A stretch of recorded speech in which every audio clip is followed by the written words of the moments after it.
মুহতারাম হাজিরিন, বড় পীর আব্দুল কাদের জিলানী রাহমাতুল্লাহ আলাইহি তার জামানায় দুজন ব্যক্তি কুখ্যাত ব্যক্তি ছিল।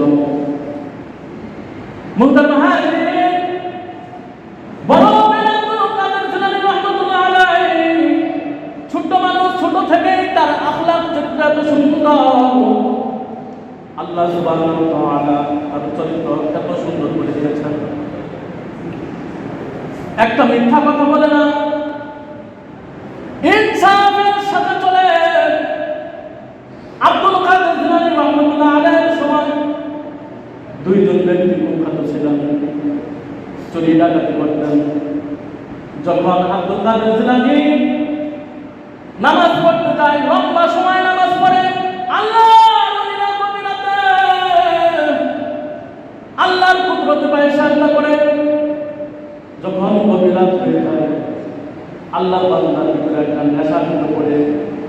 কখন তাহাজ্জুদের সময় হবে, আল্লাহর ওয়ালি তাহাজ্জুদ নামাজে দাঁড়ায় যাবে।